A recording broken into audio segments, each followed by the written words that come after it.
Welcome to Freedom Broadcasters Live.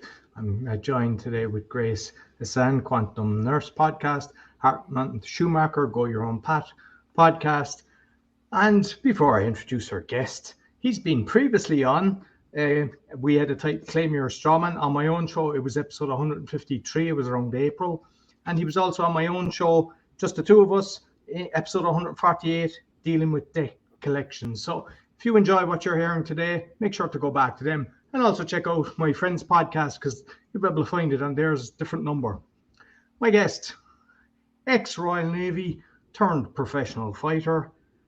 Then he had his own martial arts studio for about 30 years. Last time I was talking to him, he was planning on handing it over to his children. So I'm assuming that's done because, being a professional fighter, martial arts, he had a lot of income, done a lot of property, and in the space of a week, 1 million was wiped out from him, as well as his own personal home, which I can relate to because I know what that's like. So I think with the strength that he's got, Navy background, professional fighter, and martial arts, he's basically turned his attention to fight the bad boys out there. So please welcome Peter Wilson. Thank you very much. Nice, good welcome. Nice, good introduction. So basically what we're going to discuss today is about private trusts, PMAs, private member associations, and how you can stop paying income tax. So I suppose, Peter, and welcome, I see John's after joining us as well. So Peter, I suppose you might as well just to get the ball rolling and start talking about trust, because it's something that I've delved into a lot myself. I've looked into it. I've even had a guest on my crypto show, which I put on a few of the others, but it was only working for America, not for the rest of the world. And I'm trying to figure it out. So you might give us what's the best way, what's the trust, explain to people. Okay. Well, I mean, trusts have been around for a very, very long time. Now we're actually, talking about private trusts, or I am anyway, but there's many trusts that you can actually have for various different things. And just because we're concentrating on private trusts doesn't mean that the others have not got good uses, for certain things. For instance, if you have a bear trust and then, you've got children that are just not hitting that 18 mark, and then they have some kind of benefit coming to them through a trust itself or through a will or something along those lines, then you want to look after them until they've hit that age so that they can, come into their inheritance or whatever it is that they're going to be getting at that age. And there's also discretionary trusts and private business trusts, as well as like discretionary business trusts. And there's a lot of different ones that are like knocking around, but all of them are what they call a statutory trust. Now, what that means is it's actually registered with the government, so that it comes under all of the government scrutiny, all of the government's rules and regulations, and we all know how great all of them are, including all of the tax events that it could be involved in as well. That is why we concentrate on the private side. So you move into the private side, you're creating these private trusts in the private realm. So a lot of people still don't understand that we have a public realm and a private realm. Doesn't matter how you're actually dealing in it, business-wise or trusts. So that's what we're actually concentrating ourselves on now, is on the private side. Now, what we're dealing with is what we call, I'm trying to get the words right that I don't like confusing people. It is a common law private trust because we're under the common law jurisdiction. So England, for instance, or the United Kingdom and the Commonwealth is under the common law jurisdiction. Whereas if you have other countries such as like Italy and France, a lot of the other European countries, Spain as well, they're actually under a Roman civil law. So it's different to the common law jurisdiction. So you have to look at, the laws that you're actually dealing with, and I'm not just talking about the acts and statutes, which are just rules, right? But like the common law jurisdiction or the civil law jurisdiction.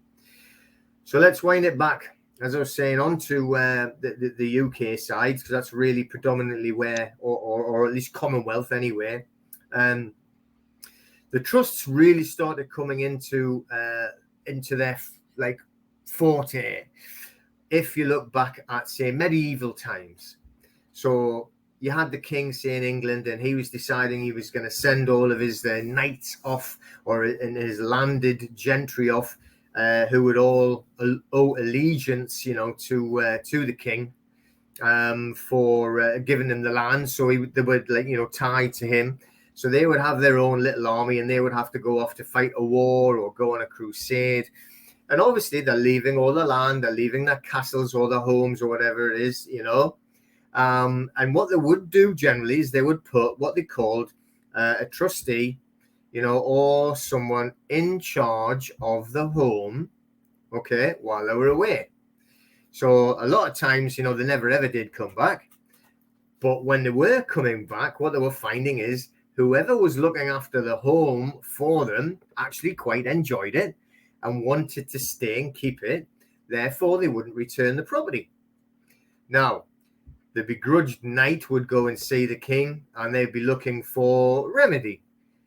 Now, the thing is, all you could do, right, under the common law was use the common law, which is 9/10 of the law, like possession is 9/10 of the law.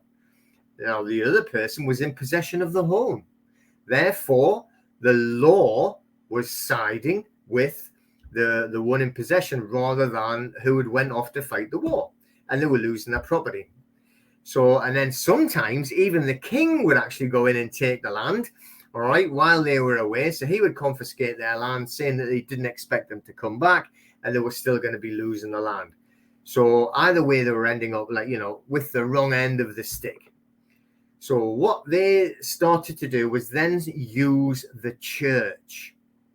Now, this was a great way of having a trustee that you could trust, right? And I'm not saying that sort of church people can be trusted.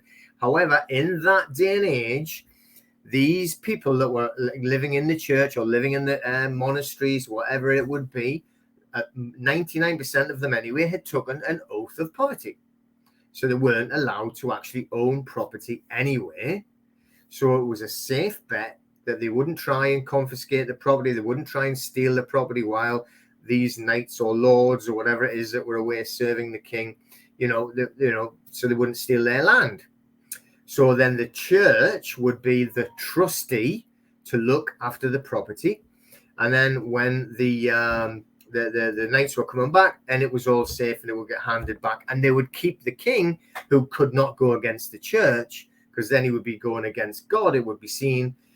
He would also leave the land alone as well, leave it in the trust.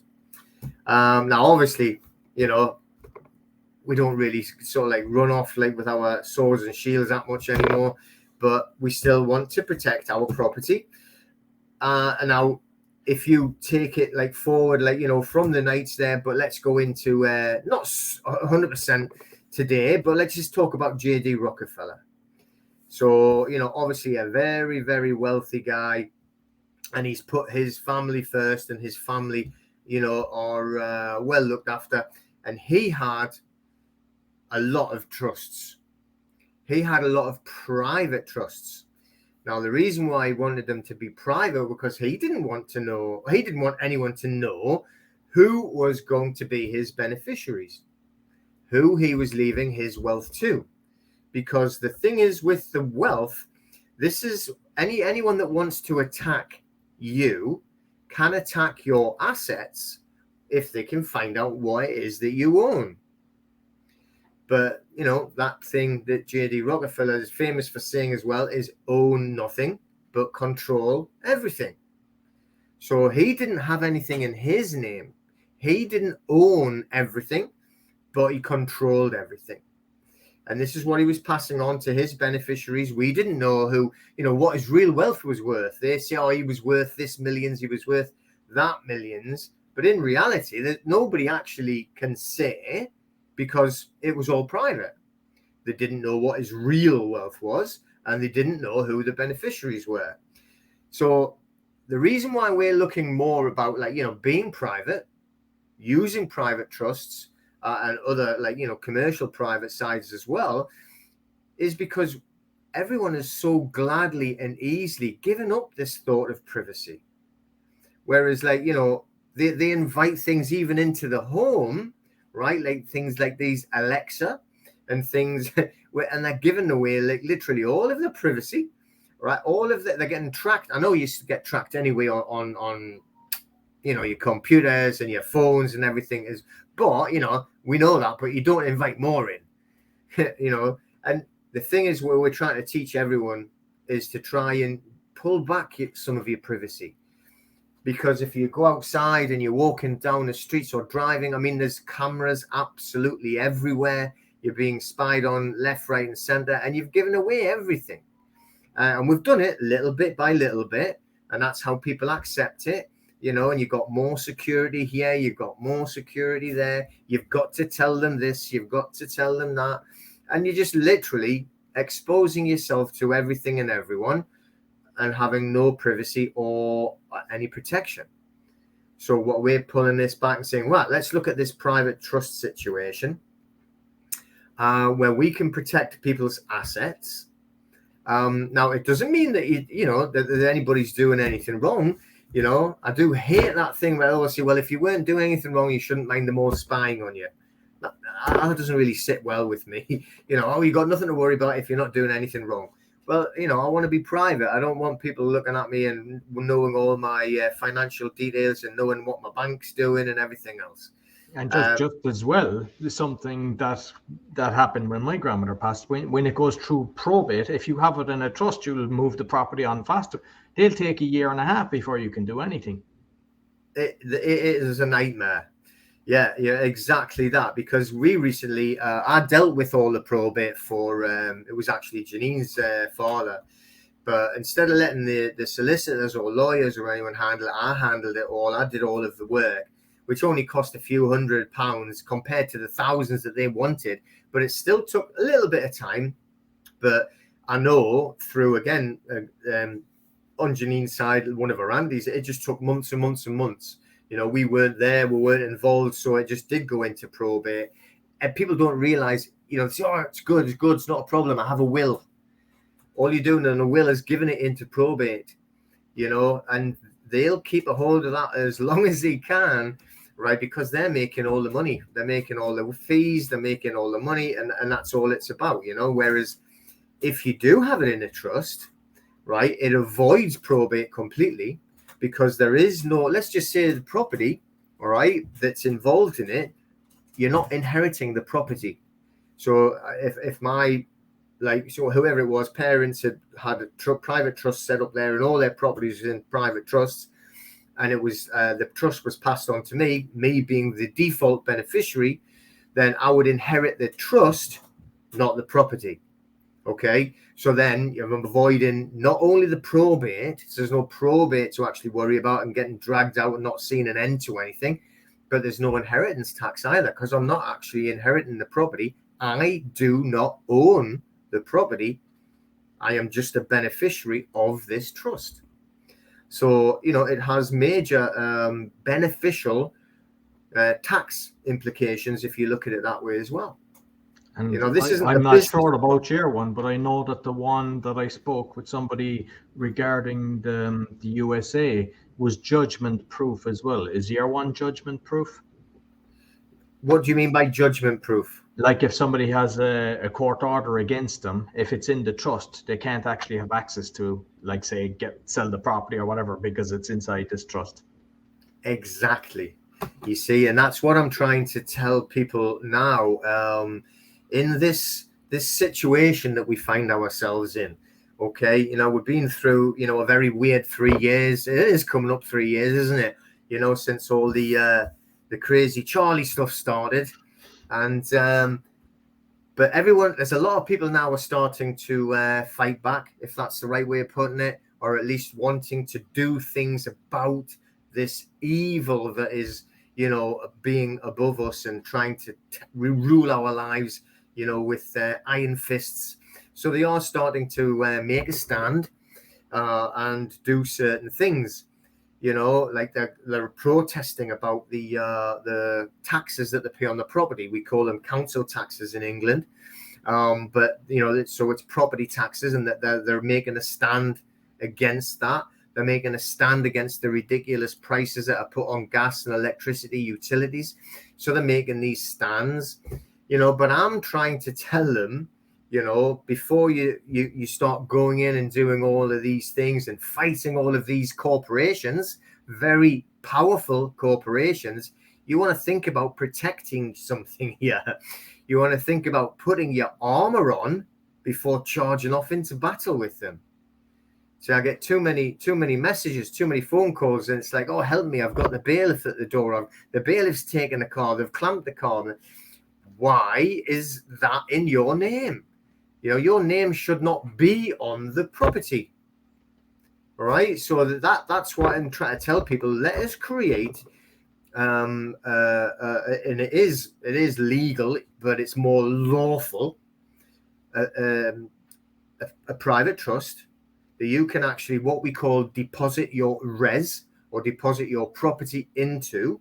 So it's an asset protection, literally ring fencing around your property, so that people like governments and stuff can't take it, even a court. So for instance, right, I'm in this property. Okay, let's just say, all right, just say I did a speeding fine and I didn't pay it, and whatever, and then they go to court and they do a court order, and then they do like a bailiff, and get a high court order to come. There's nothing that they can actually touch here, because I own nothing. I have no assets to my name whatsoever. Right? I don't own any property. I'm not down on the land registry. I'm actually not down on the electoral roll.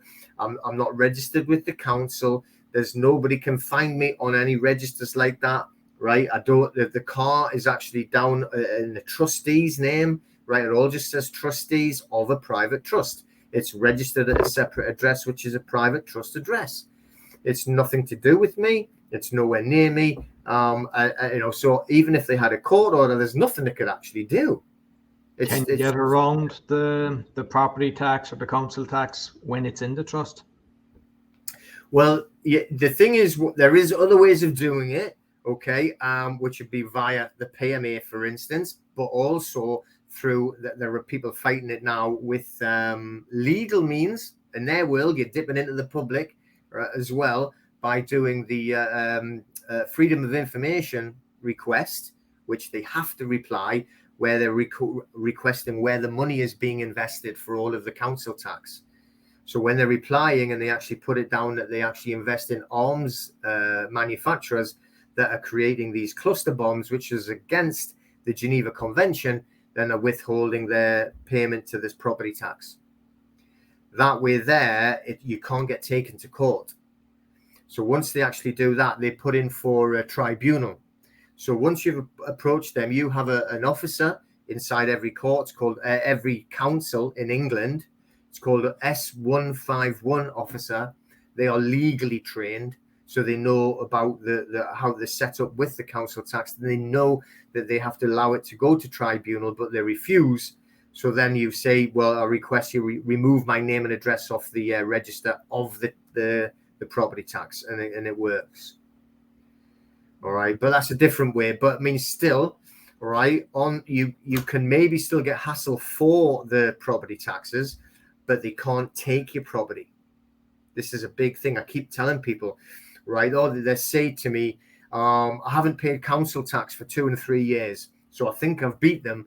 And then they don't know that the council have put a charge on their property. Obviously, if they own the property, even if you have a mortgage on it, so they can still have an extra charge put on to the property. And a lot of the times, if you haven't created a property alert with the land registry, you'll not even know. So this is what I would recommend everybody to do, would be not only the creating the trusts, but in the United Kingdom, you can call the land registry or email the land registry, and you can create what they call a property alert. So anyone that tries to put or inquires about putting a charge on your property, you will receive an email, so you can start making sure it doesn't happen. It's free as well. It's free of charge. The land registry will do that for you. So it's just an extra benefit, an extra way of protecting. But with the land registry, you can also ring fence all of the equity in your property. So let's just say a lot of people that always panic or they worry that, oh, look, I have a mortgage. So if I have a mortgage, yes, I can put it into a private trust, the actual name on the property. However, my mortgage company will not allow me to change the land registry name. Okay, so your name is still going to be on the land registry. You're the owner of the property. So obviously the different countries will have different names for them. But what you're going to do is you're going to put a restriction on the land registry, and it's using their forms. So you don't have to worry about like, you know, like a weird and wonderful way. It's actually doing it in the public, right? Using their system, their legal forms. So if you have no mortgage and you create a private trust, let's just say it's called Peter's Private Trust. So now we're going to change the land registry to say trustee of Peter's Private Trust. So what I'm going to do now is I'm going to approach the land registry and I'm going to fill in 3 forms. Okay, now they'll be very similar for whatever country that you are. So there'll be different names, right? You do an AP1, okay, which is going to change the land registry name. You do the TR1, which is going to transfer it over to a different entity. And you also need the ID1, which is just to prove that you are the person whose name, and I mean person because there is a person on the land registry, that you want to be removed. Okay, so you need them 3 forms. The ID1, that's literally take it to a solicitor or a lawyer with a photograph and your passport. You'll see it's you. They'll sign the photograph, they'll sign the form, the ID1, and they'll give it back to you. You complete the other forms, send it all off to the land registry, and then the land registry transfer it from my name or whoever's name it would be into trustee Peter's Private Trust. Okay, so whatever name it would be. And then I do not own the property. The property is held in trust and it's protected and ring fenced. However, if I had a mortgage on there, the bank who own the mortgage, if I requested to have the name changed, they would start to worry because they will know they're losing control. So they will object to the changing of the name on the land registry. So we do the other way of doing it. Instead of having it completely removed, we're going to put the restriction or the ring fence around the equity. So let me explain that.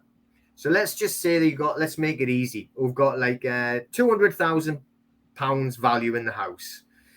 But I owe £100,000 on the mortgage, so I have £100,000 on equity. So if we think of it as a line, all right, here's the line, and this is the property.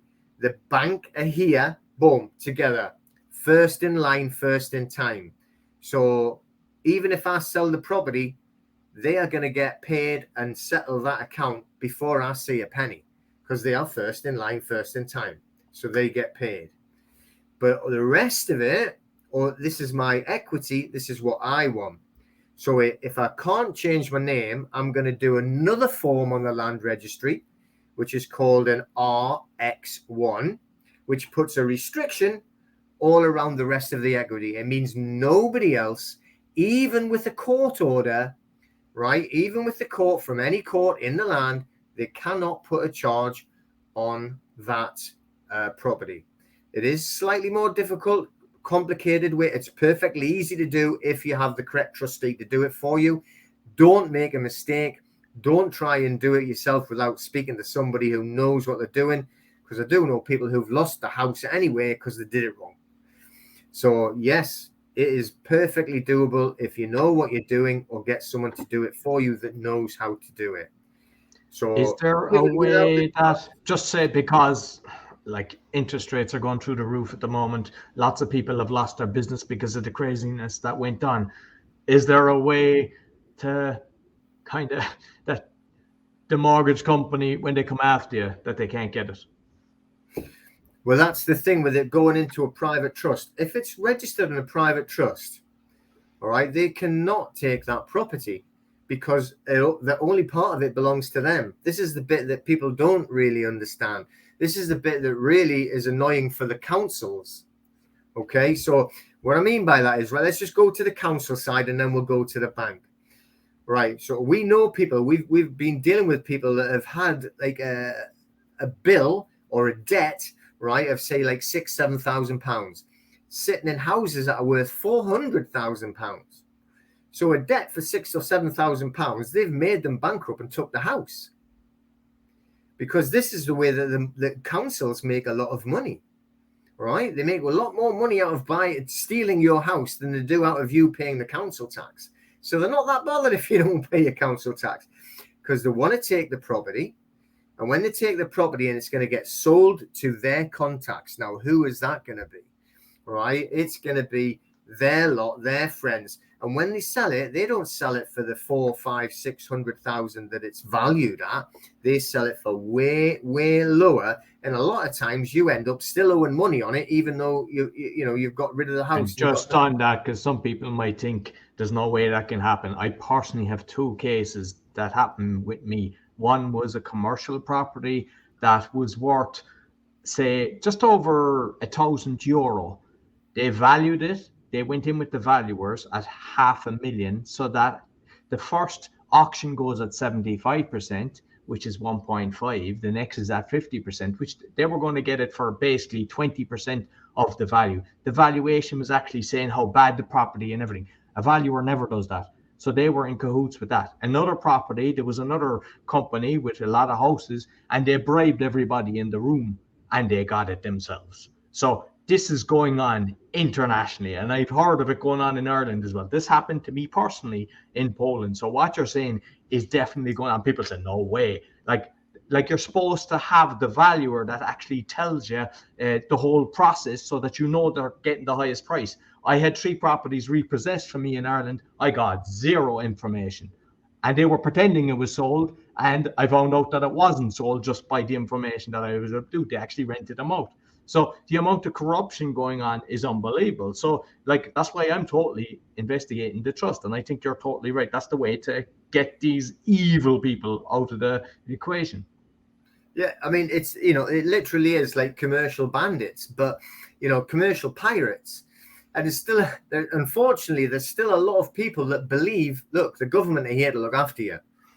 And it's like, okay, all right. So like you've been totally like not paying attention to your whole life really. But the last 3 years, they've even stopped pretending. They've actually got bored with pretending now, right? We're just going to screw you. I'm not even going to lie about it anymore.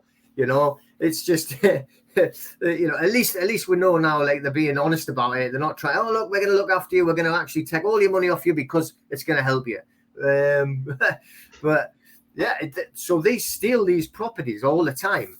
So this is the thing, like with the mortgage side of it, but on the council side of it, they come in underneath all the time and they try and steal the property.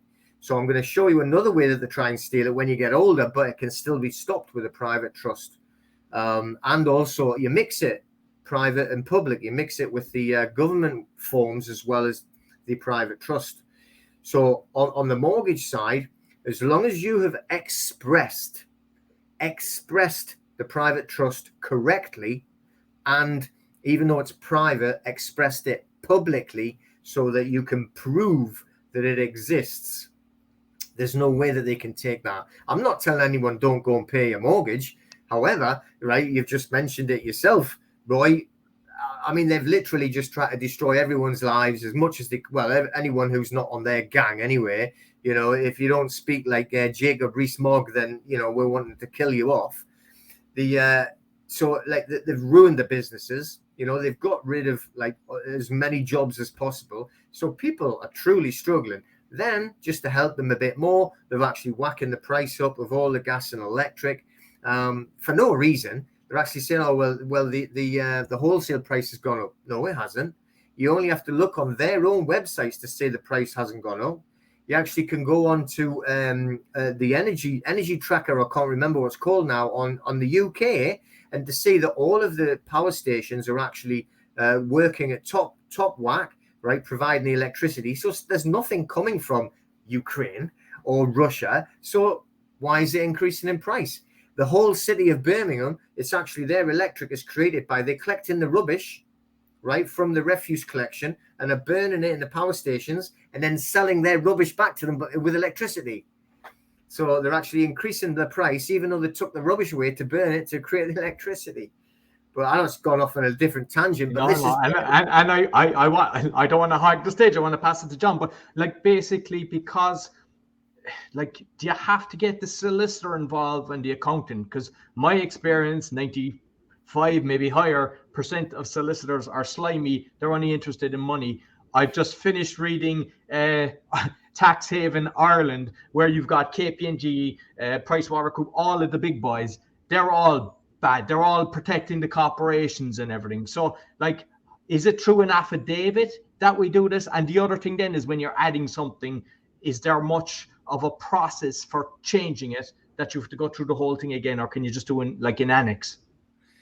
Yeah, you can. Well, let's go back to the expressing first, so how we express it properly. But you 100% stay away from a solicitor. All right.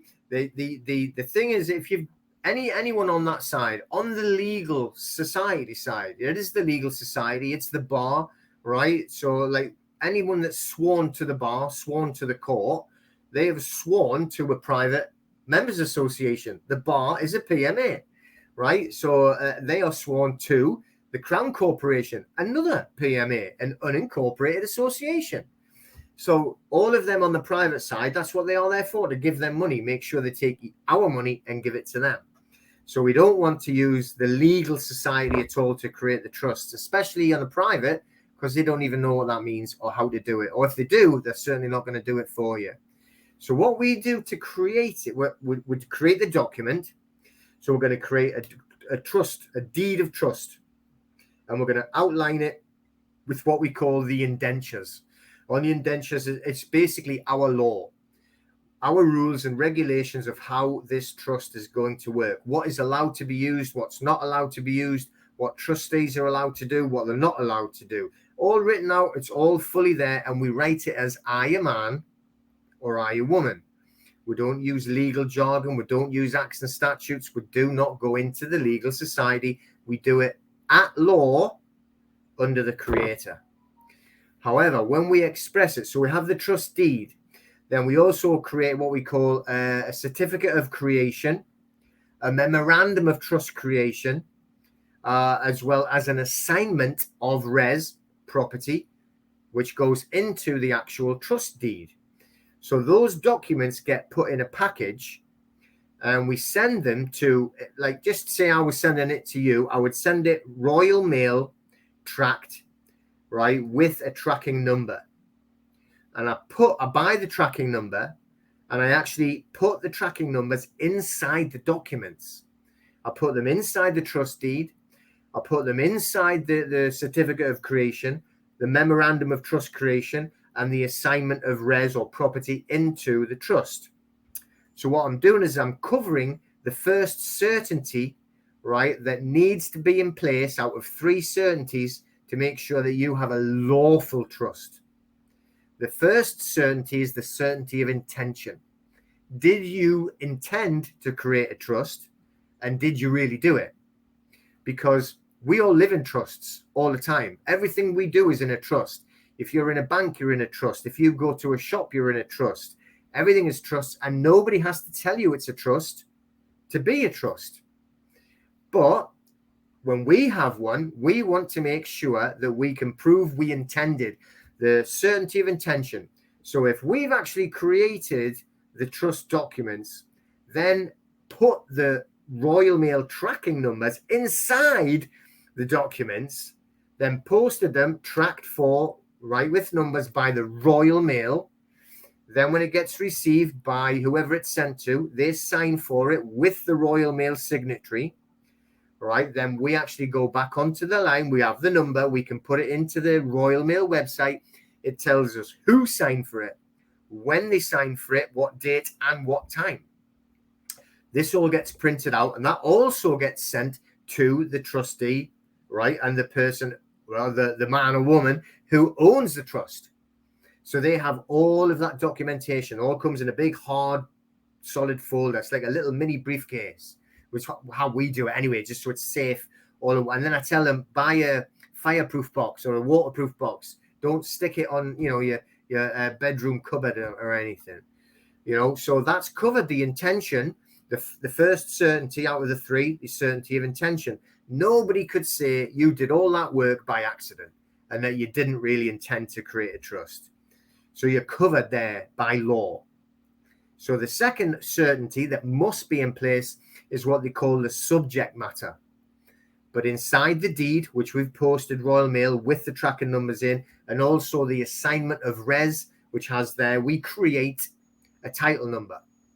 Right, so if this house is getting put in the trust, I'm going to make it a title number, and it can just be anything. So let's call it property asset 1234 of the private trust, Peter's private trust.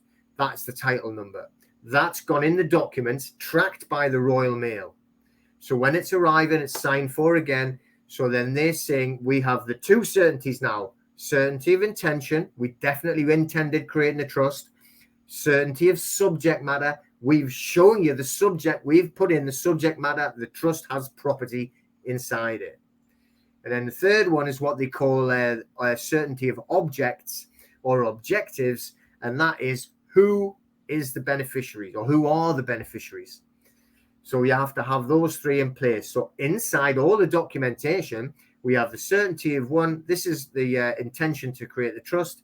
Here is the subject matter. This is the property we're putting in. And here are the names of the man and the woman who are going to be the beneficiaries of that trust. That's the three certainties of intention: created and then expressed. Now, what I tell people to do is go for belt and braces. So you got your braces, keeping your trousers up, put a belt on as well. Okay.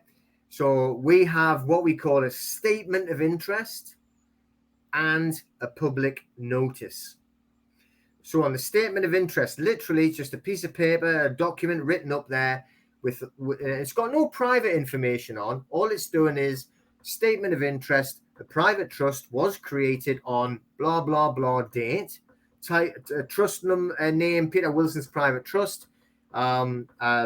Property or with the title number PA 12345. You don't have to tell them what the property is, just tell them the property title was deposited as res, as property, okay, expressed by reading this notice. You can then take that notice and put it on local notice boards, which we have at the post office for the Royal Mail or for the libraries as well, all tied to the government or local councils, all government backed. And then we take a photograph of where it is as well. So you've expressed it publicly. And then we also tell them to contact the local newspaper. And we put in a little ad in the local paper. And it starts off with the title, public notice, all in capitals.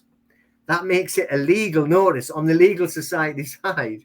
So it's quite ironic, but we're actually using them and using the statutes, but to declare privacy.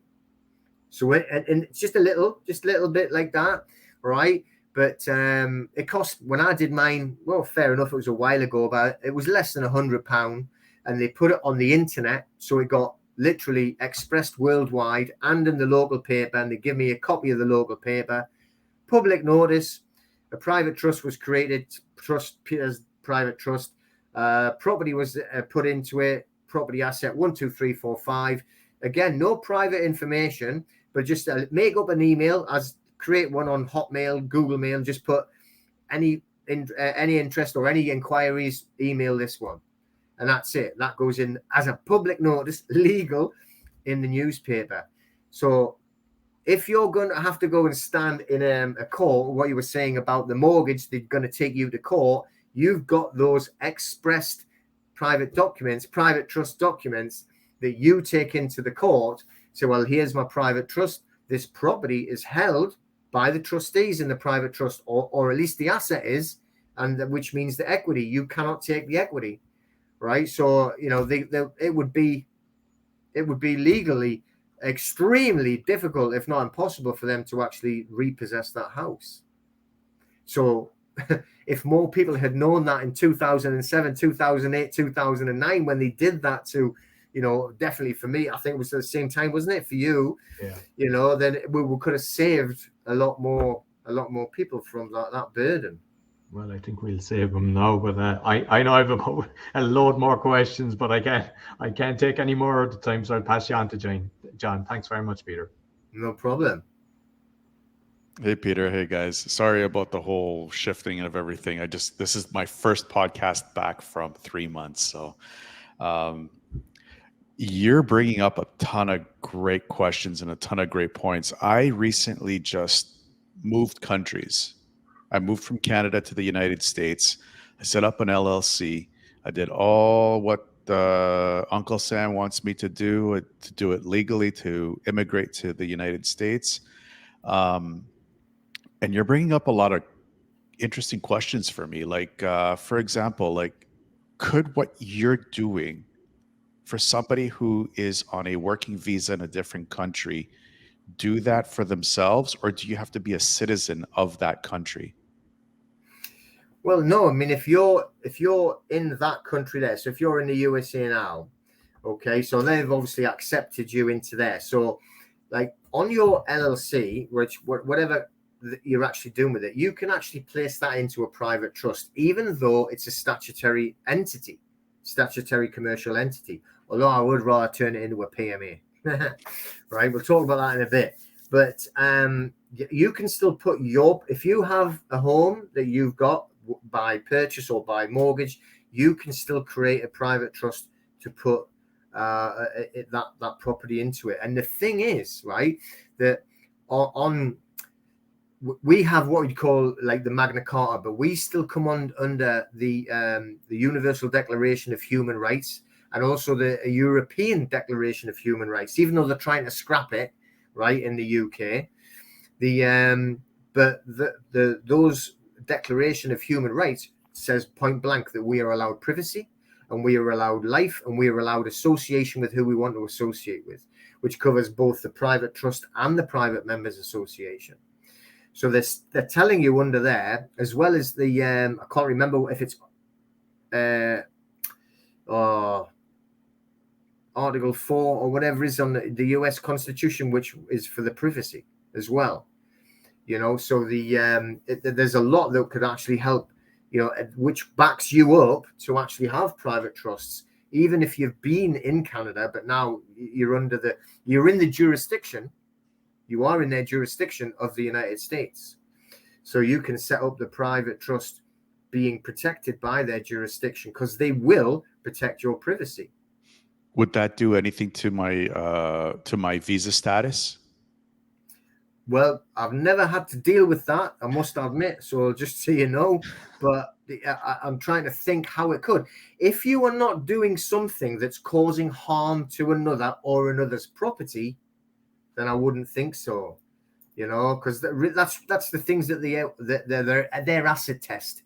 Are you harming a man? Are you harming the property of a man? You know, that's what we want to know, and that would be on both private trusts or private members associations. Right. I'm just trying to figure out, like, how could this, would there be any negative impact with the IRS, which we all know is not legal in the United States, but they're working. And I can talk about this freely because my visa has been approved. So, like, would there be any impact? Like, would the IRS, would the United States government look down or try to shut me down in one way or another? Like, I mean, I live in a pretty conservative state. I don't see Governor DeSantis doing anything bad to his people, but you never know. Yeah, I would if I was going to be anywhere, I would be in a state run by Governor DeSantis. That's for sure. But the thing is with the IRS is on the asset protection side of a private trust, which is what we're really talking about. All you're doing is you're protecting your asset from interference or theft from commercial pirates, be them the corporations or even the government agency corporations, which they still are just corporations. And if you're doing it on a lawful basis, then I can't see them having a problem. The thing is with the IRS, if you, which I know, I deal with people in the United States, when they just say, well, look, we do not have any income. We do not deal with the IRS. I don't need to do any returns because my estate does not earn an income. They know the difference. And the thing is, the IRS, the agents, they know this, by the way. They know that the estate, as long as you're putting like non-assumpsit, NA, doesn't mean not applicable, non-assumpsit, NA, on any forms for the IRS, then you're telling them we do not contract with you. We are not our estate. I, a man, I'm not declaring an income, and a man cannot have an income. My estate has no income, because that's the only thing they can talk to is your estate, your legal fiction, the capital name.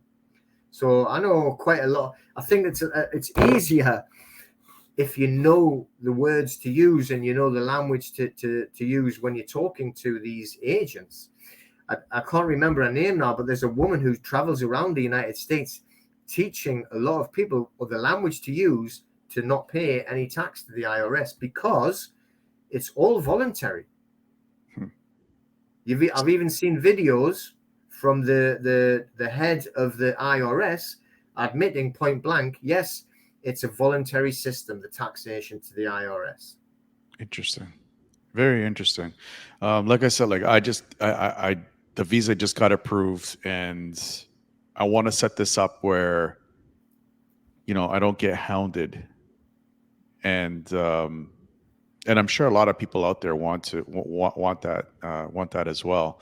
But I also want to abide by the rules too. Like my company is not out there to hurt anybody or destroy anybody's property or incite violence to other people. It's to help people. So would a chartered accountant be knowledgeable with this? Like who would I go to seek out for more information on something like this?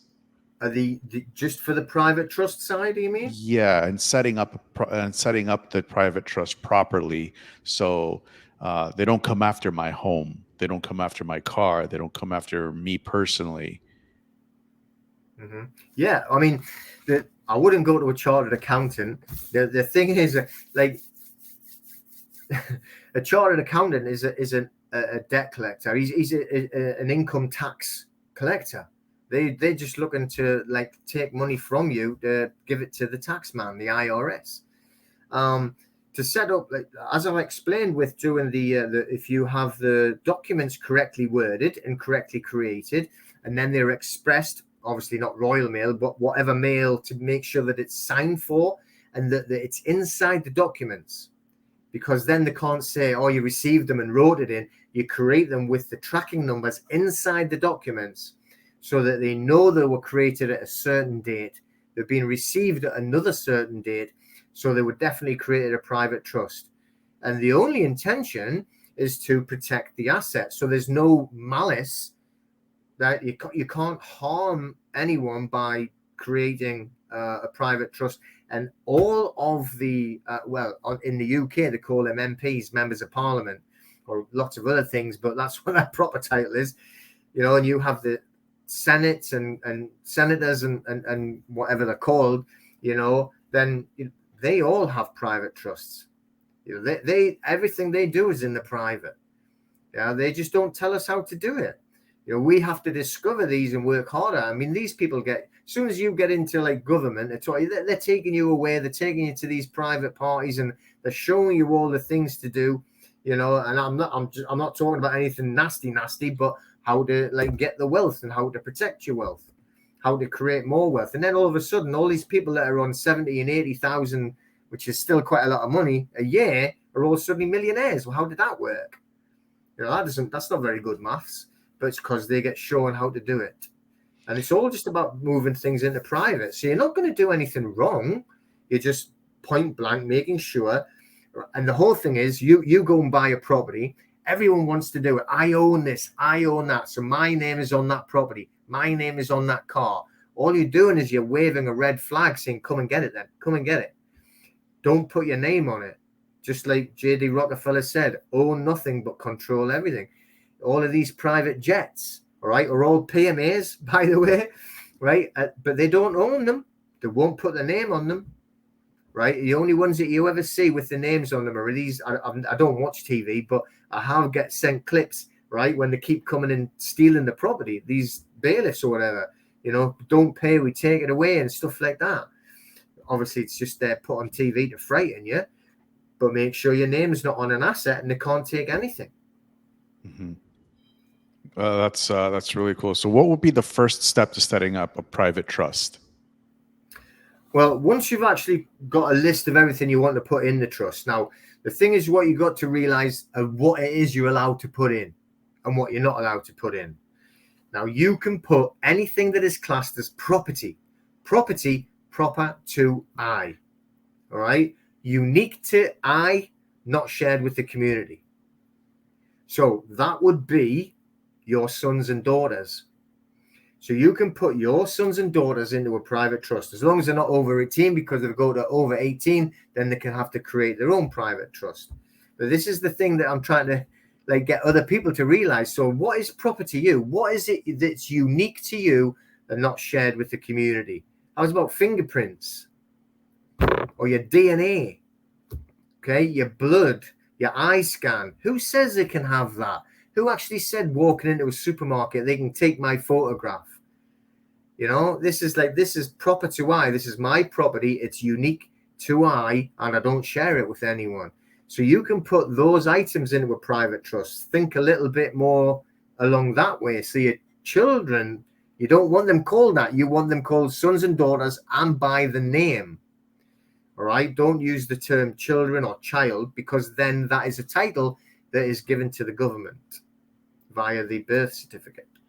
Cool. So something like your company, your car, your house, all that could be put into the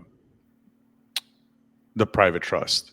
Yeah, you can express it, and then you assign that piece of property. Let's just say your house into the private trust. So then it goes in property title number. You create a title number, and it gets deposited as what they call res into the private trust. And then the trust protects it, just the same as it does for anyone else. You know, we are getting pushback from government in the UK about the private trusts.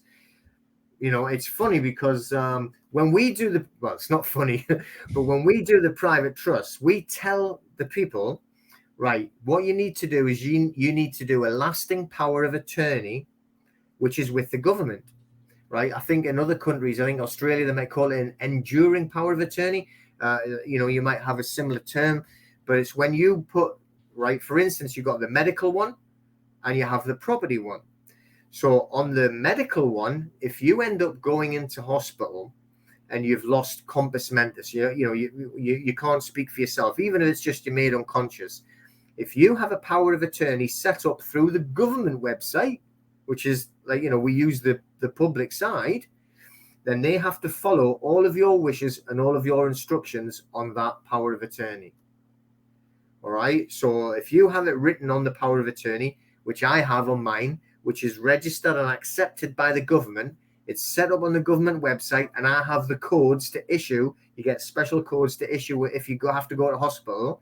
So I'm not allowed to be any mask, not allowed to be tested with anything, not allowed any blood transfusions unless I can trace where it's from, not allowed to use a ventilator on me, right? You're not allowed to leave me alone with any NHS staff or hospital staff. It needs to be a witness at all times, so nobody's going to try and kill me. I don't mind dying. I'm not scared of that. I just don't want them to do it, So, and that's on the government website. It's accepted, and I have the code sent to me.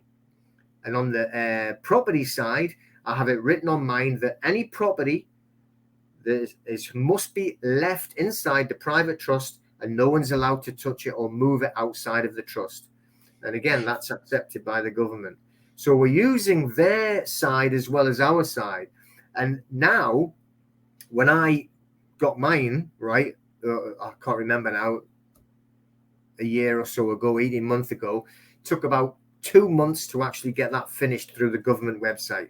Now it takes 6 to 7 months, right? They send, obviously they're just making it longer because they know people are protecting the property, right? They know that they're actually getting wise to this now.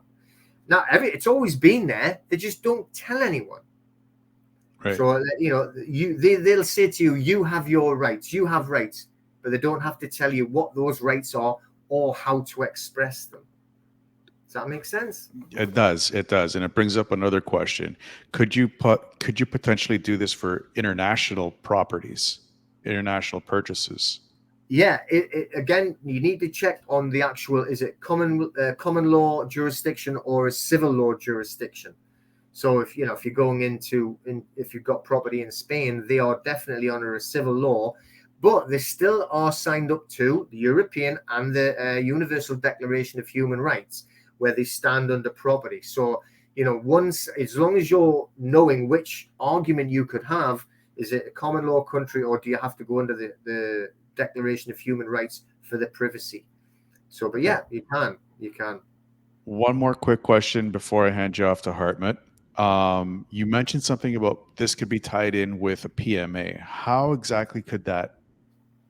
would that relationship work? Okay, well, on a PMA, right, that's a private members association, which is a commercial entity. Okay, so the thing is, PMAs or private associations, they have been around for as long as man has been exchanging goods with each other. PMAs are just simply set up with private contracts. That's all it is. So if I have my PMA, right, I have my charter. So I have my charter and bylaws. My laws, the same as I've expressed on my indentures on my private trust, I have my bylaws expressed in my charter and bylaws on the PMA. And it's outside of government, and so it's outside of statutory regulations because we follow the law expressed in the document. We have the Articles of Association, and we also have members' applications so that they are bound to us by the contract. So they would, if they sign it or accept it, then they are part of our PMA. So they have to follow the rules and the laws. Part of that is there's no legal, right? They're not allowed to try and take legal action. They must try to do things by inside the PMA with the tribunal and accept what's decided by the tribunal. This is how law always was anyway, before government started creating on 3,000 ridiculous laws they call the acts and statutes every week. Okay, so saying that they couldn't heat the barbers up for a certain temperature, or you're not allowed to go into the supermarket unless you wear a big bib on your face, and stuff like this. We're talking about the law. So what we do is those documents of a PMA will allow you to do commerce with your members on a private basis. So in other words, you don't sell things, right? You trade them, and what you do is the members have benefits and privileges of your member, right? So they're your member, and I don't like to use the term membership because we want to get rid of shipping. We don't want to be in the maritime law, so we're just on member society, all right? So they will have the benefits and privileges of being in your member society. So and then those documents are an asset, very valuable. So you put those assets in the private trust, which puts your PMA in the private trust, and then you can even insert your private trust inside the PMA as well. So they're actually doing it like circling around each other, protecting each other. Very cool. Thank you so much. I'm going to pass you off to Hartmut now.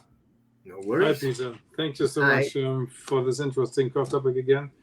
And my direct question is, in order to make it very clear, we talk about trusts and we talk about PMA where we sign everything.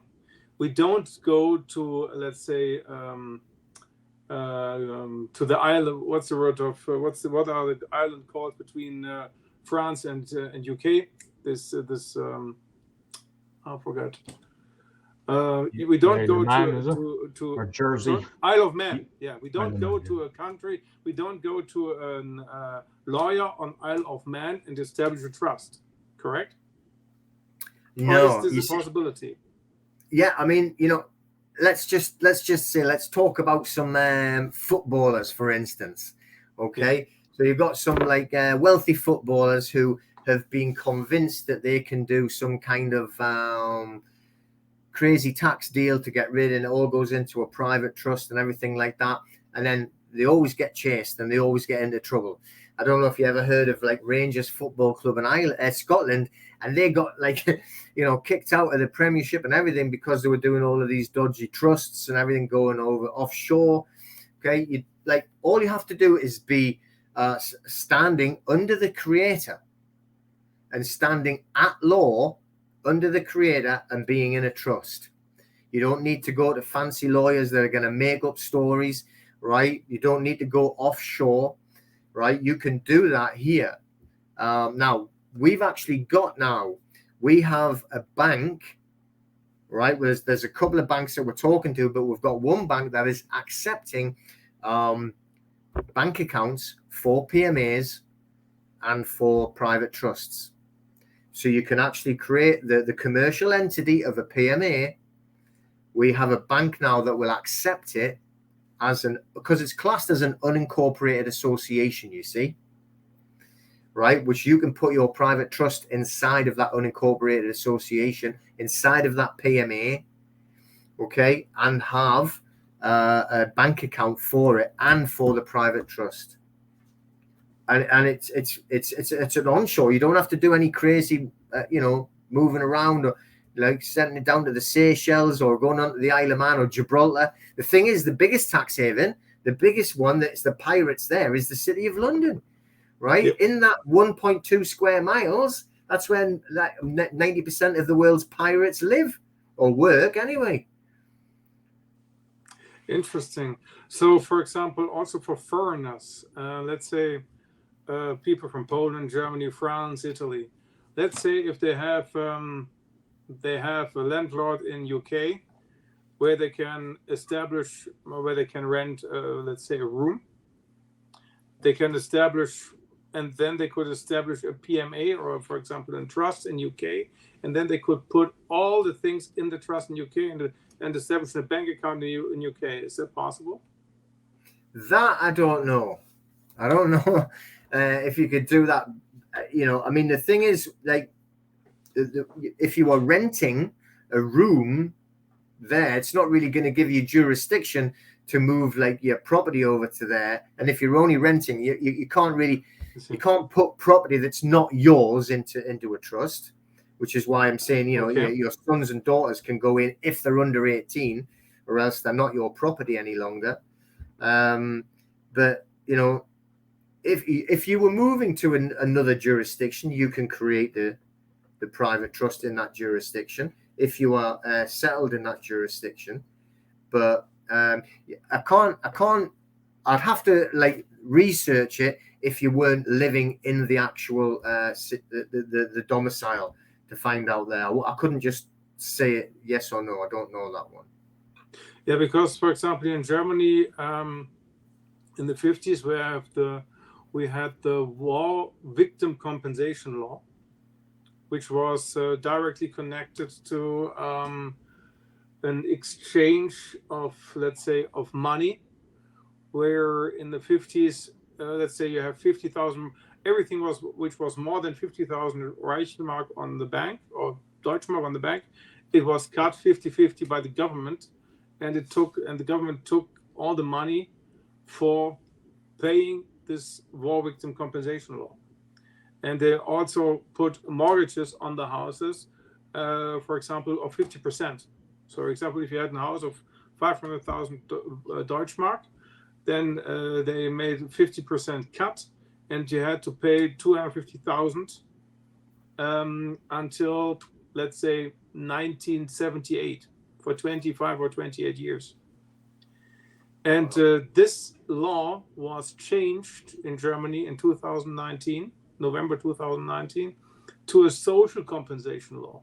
This means if people from different countries and their families come, if there is violence in families, if there is vaccination damages, all these things will be paid by this law, and at the same time it will activate also this exchange of payments, so that all the countries will go, the whole Germany will go under a huge debt, and no one can hold the real estate anymore, because the expenses will be so high that the mortgages, which will be put by the government on the houses, no one can pay it. And for this reason, we are looking for solutions so that, for example, we can establish a trust, and so that this law cannot be affect the property of people. Well, I do believe, right, that if you actually create a private trust and have it like expressed and registered properly, and I mean registered through like the mailing system so that they can prove that it was created, then I reckon that would be what you could use that in court, the same as you could use it with a mortgage company to stop them repossessing. You know, the same thing. I think that could be used. That could be very, very powerful in that case. I would say the sooner you do it, the better, because if you do it like, you know, like just as they're saying now, we're going to put this into force, you know, they've got an argument that, oh, you're only doing that, you know, because we've said this. But if you do it before it actually gets kicked into force and to try and do that to the property, then I reckon that would stand up very well, very strong case by keeping it in the trust and stopping them doing that. Yeah, we have more. We have 1 year left. It will be, this law will be activated on the 1st January 2024. So there's 1 year where the people in Germany can do something against it. And you spoke about a very interesting subject about the sons and the daughters. Is a different subject, but for example, in Germany we have many cases where the father and the mother have a big argument, they separate, and then they fight for the kids. And also in many cases, the children will be taken from the parents and will be put somewhere else. Yeah. And if I put the children in a trust, is it possible, for example, if one, let's say the separate mother puts the children, the son or the daughter in a trust, is it possible that in that case the father or someone else or a court can get control over them? That would definitely protect them, you know, from getting taken by the court or anything like that. The only problem is that you're going to be fighting the parent as well. If the parents are fighting each other, that's the only thing, because, you know, this is why we end up being in a court, because all of the legal society look at us like we are incompetent children. That's the way they see us. And then all you're doing when you're using the legal society is you are complaining like an incompetent child, which is why they represent you and you're not allowed to speak for yourself.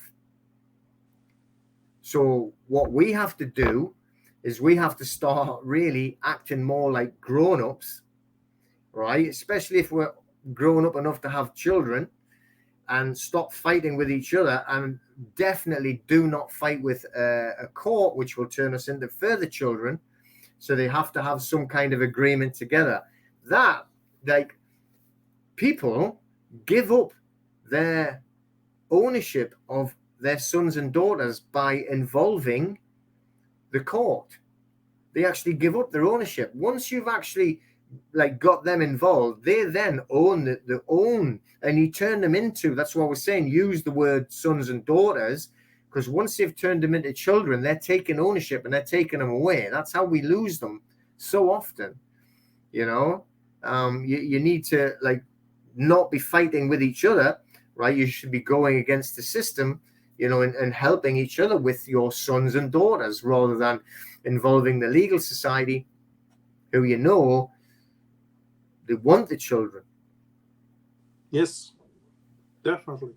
And is it, let's say, can it be an advantage to go to, for example, if one makes a court case, then you have then you are in the court case. And is it better to go without a lawyer in a court case, or in that case, for example, it's a difficult question. For example, is it better to represent yourself in a court, or is it better to get represented by a lawyer? Because in the case, if you go by a lawyer, you are like a child. You have nothing to say anymore. Exactly.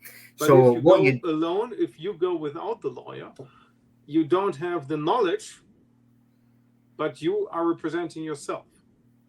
Well, what you wouldn't do is represent yourself, because you're already going to be present, so they can't represent you. This is their terminology. So when we're going to go and stand in a court, if it was me, right, I'm only talking about, I would be present. I would not be represented by another. I would not act like a child. So I would stand as a man, and I would stand there, I am man, here on this matter. That's how I would stand, even if it was for the children or any other. So what they try and do is to turn you into incompetent children, and they will represent you. You're not allowed to talk, right? And then they use your legal fiction name, your estate. So you are, to them, when you're in this system, you are a piece of property. You are literally cargo without souls, and that's why they're going to do, and they do anything they want with you. And then people say, what about my rights? Well, you haven't got rights when you are a piece of property. Standing under the creator as I am man, and then you have the rights of a man at law. If you go in and allow the legal society to interfere in your business, then the legal society will take over, and then you have no rights. Well, this is interesting, because I remember it's long ago, I think the Prime Minister of Iran was Rafsanjani, and he said in one interview, he said, the human rights are the problem. That's what they're trying to do in England now. They're trying to get rid of the European Declaration of Human Rights. And when they talk about it, they say, oh, we're trying to get rid of these European laws that are interfering. The European laws that they say are interfering are the human rights laws that stop them sending all of the immigrants to Rwanda, because they know they'll get them murdered and tortured in Rwanda. Right. So now they got stopped by doing it by the EU. So now it's a European problem, because somebody has human rights. They're not allowed to murder them. I see. For example, if you, I want to go to the electricity and to the gas. Is there a possibility to establish a PMA with respect electricity and gas? Is there any possibility so that they can get off this system? Or let's say it this way, that they can get off the system. For example, we know that they can change the device, and then they can say, okay, you can use my device, and then you can, but you have to pay me 100 euros per day. This is what we learned. But does it make sense to create a PMA concerning gas and electricity? Or is this a subject which doesn't work?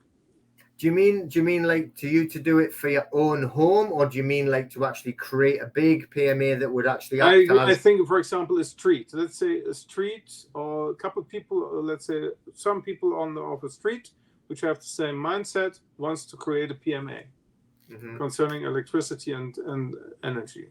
That's a very interesting subject. Yeah, because there's a couple of groups in the UK that are setting up. I don't know if they're going to do it as a PMA, but they're setting up their own company. They're actually going to go and start buying the wholesale electricity prices, apparently. So that's very similar. And then they're going to offer that to other users at proper prices instead of these inflated ones. But if they did that, then they should do it as a PMA. That's how I would do it, because then you're keeping it private and you're not going to be interfered with by, government agencies. But for example, this is for me a very interesting question. If I create a PMA and in this PMA there are members, and we are a private group, and at the same time we have to interact with companies, right? How do I do this? How do I build this bridge? Because in the moment when I sign a contract with a company, I have to show my passport, and on the passport everything is written on the big letterhead. Mm-hmm. Well, funnily enough, I was just talking about this today. So if we have a PMA, but I have to go and deal with a supplier, right over there. So I have got my PMA here, and let's just say I give people food. Food PMA, right? So I have to get it from somewhere, right? But my relationship with the supplier, okay, is on a different basis than my members. So I will have to act with them, and I will have to buy my supplies however I have to buy them. But so he doesn't have to be in my PMA. But once I've got my supply, my food or whatever that would be, then this is when the relationship is leveled out by the PMA. So they would be paying, let's just say they pay a monthly membership, and then they can eat this food. All right. So I've got but there's no extra taxes to pay. There's no extra licenses to pay or anything like that. For instance, in America, you're not allowed to sell milk unless it's been pasteurized, whatever. You can't sell raw milk to someone. But there is a lot of PMAs now that will actually deal in that, and the raw milk is available to the private members. So the FDA can't say anything about it because it's not touched by the federal law or whatever law, because it's private. So, but anything outside of that PMA, if they had to go and get food to feed the cows to make the milk, then the supply chain doesn't have to be in the PMA. So, if it's a government agency that you're dealing with to get some supply from, I don't know exactly how it would work, what would it mean, but your relationship is not going to be part of the PMA, but the rest of it will be in the PMA. Yeah, I think because we have to think in two things. We have to think in the PMA, and we have to think in the whole system, let's say commercial system. And for example, if I, let's say I want to buy electricity, so some megawatts or kilowatts, I don't care. So, and this is, for example, of 10,000 euros a month, or 50,000 euro a month. And I pay the 50,000 euro a month, and I got the money from the PMA, and then I put the money on the system and send it to the supplier. In that moment, I have in the system, in the commercial system, I have trouble because I cannot explain where did I get the money from, because I got the money private. No. That wouldn't be. I mean, this happens all the time. This is exactly how it works. So we have our PMA, right? Yeah. So the money comes into the PMA, right? So that's private, right? So, but if I have to, I'll have to go and buy food for me, right? But I'm not buying the food. My PMA, which is a ministry, is buying the food on my behalf. Oh.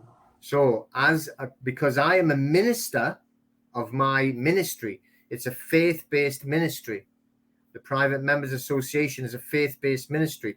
So I have a vow of poverty, right? I don't own anything, okay? I will not buy anything. So the PMA, the ministry, has to supply my food, my water, my transport, my house, everything. I see. One question, is there a difference between a club and PMA, or is a club a PMA? If it's a private club, let's just say, for instance, you have like private country clubs or golf clubs, it's exactly the same as a PMA. They can set it up differently. They can, and I'll explain what I mean by that. some people might have seen a lot of churches or ministries, like during the period when they locked everything down, and they were trying to run services, and then the authorities were turning up and were giving them a hard time and arresting people for going to church. The only reason why the authorities were allowed to go in there was because those ministries or churches had signed on for tax benefits. Now, once the ministry or the church, the building, the enterprise has actually allowed themselves to be tied into a benefit from the government, a tax benefit, everything is public. Now I understand Okay. it. It's like a private club, because I know someone here in Germany. He made something very interesting. He bought a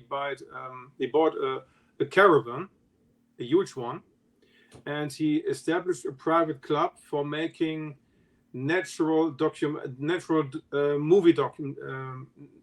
movies, and brought all these pictures and movies on a Facebook site. And so the whole caravan was in the club, and his wife and his was the executive of the club, and he was, let's say, he wrote the protocols, and so he could travel around the globe, and no one could touch the caravan. Mm-hmm. This is how it works. Understood? Yeah, same as a private jet. Private jets. That's why they call them private jets, because it's when you travel on a private jet, they never have passports. They don't do what we have to do to go through an airport. It's all private. Like if we have like talking about the barristers before, but we have a lot of these really expensive private clubs in London. One of them is a male only barristers. All right. Well, they have been taken to court before, trying to prosecute them for being discriminatory because it's male only, right? But they can't win because it's a private club. It's a private members association. So they're not under acts and statutes. So they can't be committing an offense of discrimination because they're following their own rules and their own laws. So it's male only, and that's what it is. Thank you so much. Thank you so much. I pass it to Grace. Brilliant. Pleasure talking to you. Hey, Peter, and thank you very much. And to all the questions and conversations and comments of everyone else, because it's very, very helpful to me and also to our audience. Now, following what you just said, that if the church have taken advantage of tax benefits, but if they stop doing that, can they now resist, or how do I say it? Can they really truly claim their sovereignty as a PMA?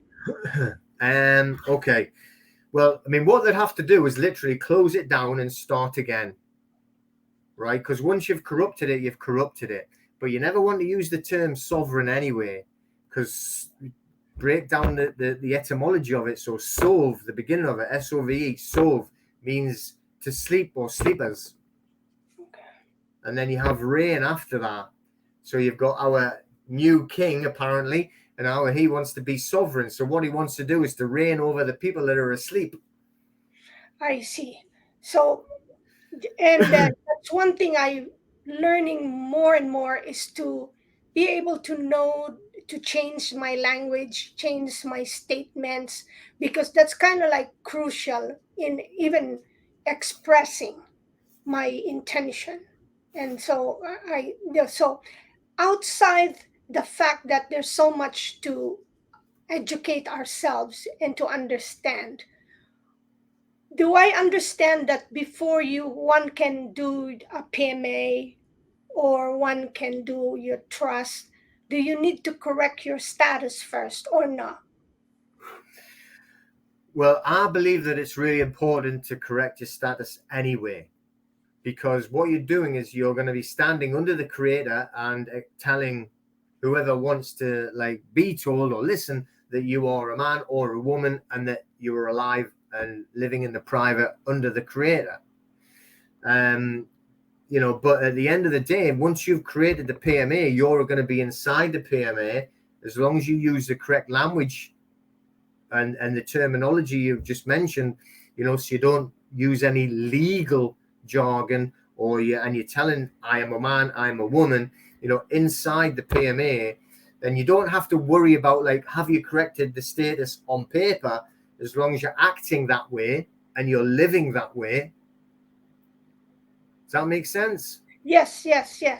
Just as you mentioned that if yeah, act like what you desire, and you know, act like you're when you were and Hartmut and you were talking about being in the court, in the legal system. So like stand up and just believe and practice that you really own what you're saying. Now, what are your experiences? Can you give me like uh, um, an example of, because I see that that's the trend that most health professionals are doing now, and the doctors, and I think have done it before, even the last 3 years. So in terms of how a health professional like me, as a nurse, and I still like to be able to be of service in the institution, but at the same time I want to have my own PMA and of course my own trust. What's your experience with that? What's the difficulty in that, or what's the ease? You mean you want to run your PMA, but you also want to work, say, for Yeah. instance, in the hospital? Correct. I don't want to submit back my license yet, just because sometimes I'm being hired or I'm being sought to speak, like in an institution where they need someone with my license. Mm-hmm. Okay, yeah, no, that's fine. As long as you make sure it's completely separate, right, and there's no tie-in from what your work is there, right, and also what your PMA is. Now, right, there's a big group in the UK at the minute, and it's like a health group that are setting up health practices outside of the government one. Now, this is the interesting thing that not many people know when they talk about the NHS or the National Health Service in England. It's a trust. They've set it up as a trust. So, you know, when you're talking about like, you know, government institutions or stuff like that, it's not. The NHS or the National Health Service is a private trust, right? But if you're doing that and you're working, so this big group have set up, and they are now working to set up a bigger PMA so they can all be working within that PMA. Some of them are still going to be working in the other trust, right? Which is, but because it's tied in with the government, then, you know, they have to do the whatever they're told there. But once you've finished it and you move over, as long as you're acting as a woman inside that private members association, sticking to the laws, the charter of that private association, then you can definitely dip in and out of the private, definitely. So I find it truly important, and to learn from the right people like you, and also to be around people who are working towards this. So yeah, as you said, John is in a nice state right now, and I'm sure there's no doubt that there are many people there who are working towards this PMA and, you know, trust, private trust, and many other things. Like one of the ways, Peter, is that one can express also the intention is through publishing something in the newspaper, because I believe my friend who's a dentist, she's working on this thing, and she finally told me, hey, I finally published it in the newspaper, so now she's going to be ready to create her faith-based dentistry. Yeah, that's yeah, we've got a dentist in our membership as well, you know, and we're trying to help him to move in exactly that way. So he's investigating that. But that is the thing, is that once you've actually set up, and it's the faith-based ministry, which would be the PMA, and the way we have it is our faith is the faith in nature and nature's creator. That's how we put our faith and describe our faith.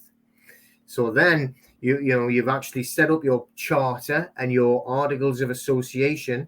Then you can express them, and you can also do it by, like you said, doing it exactly the same way as we do it on the private trusts, by putting the ads in the local paper and expressing this is now a private members association.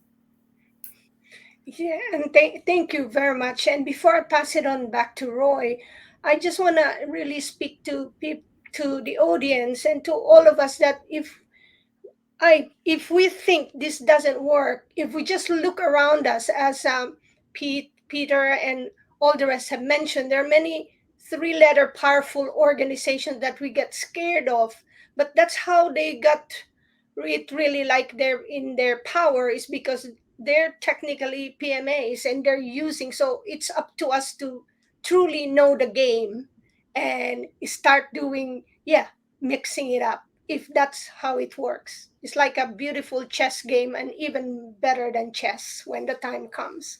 So thank you for all of this. Oh, you're very welcome. Very welcome. Yeah. Just before I wrap up, actually, because you mentioned about putting the car as well into it, do you deregister the car? Because I know somebody in the UK deregistered, because basically, as you mentioned, we own nothing. They, even by getting a registration, they own it. So when you're putting into a trust, do you deregister the car so that it's your own car now? This is the thing with the cars, right? So, or anything that you're going to own, but especially on something like a car, right? And it's not just on the UK, but in the US as well.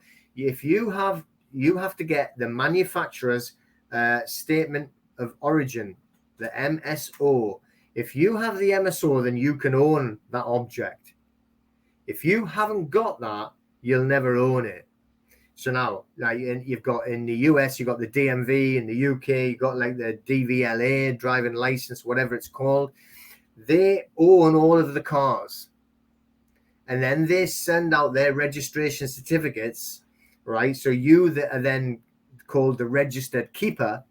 All it says on there, it says this is not proof of ownership. It actually says it on the document, really big, and you are the keeper. But it's the keeper's duty to pay the tax, right, or whatever it is with it. Now, when these people say, "Oh, we've deregistered it," and the right to the DVLA, and they say, "I'm not playing this game anymore," right? The DVLA don't remove the number; they keep that registration number all the time.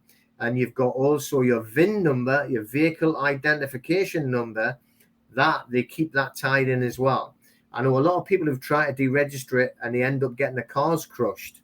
No, I've heard that after 14 days, and like even like tradespeople, which basically is like cutting off their legs. They can't work no more when they crush it, even with all the equipment and everything in it. Yeah. So what we do is we actually get the document. It's called a V5 in England, so it's just to change the name on it. So we actually register it, transfer the keeper, right? Because it's not the ownership, but it's the keeper, to the trustee of the private trust. So again, your name's not on it. So you can't have a bailiff turning up and say, "Oh, I'm going to clamp your car until you've paid this," because that doesn't belong to me. You can't touch it, right? It doesn't belong to you anyway, but they still try and clamp it. Right, but if it's in the name of the trust, again, it's just protected, so you're not going to let them do it. But I wouldn't go in the lines of like trying to deregister it, trying to write to the DV, because they don't listen to you anyway. No, and I know people as well. They're trying to use the bond for the insurance instead of normal insurance, and there's a lot of people getting in trouble for this. Yeah, there is, and I know people like literally, I know them by name. They've come to see me. And they've took my car, and I've got 2 days before it gets crushed. Well, it's like trying to deregister it there, right? Unless you can get that MSO, which is going to be extremely difficult because the DVLA in England, they destroy them all, right? When they get the cars in, so you can't have. You're going to have to start off with bits of metal and build your own vehicle, literally, and then it will belong to you, and then you don't have to tax it and worry about it. Okay. No, excellent. Listen, Peter, between all of my fellow podcasters, thoroughly enjoyed the conversation, and you've covered a load of stuff. We definitely need to get you back, as I know we all had way more questions. You're a wealth of knowledge, and I just encourage people to check out your website, claimyourstrawman.com, and thank you very much for being on the show. No, you're more than welcome. Thank you very much for having me. Cheers. All right.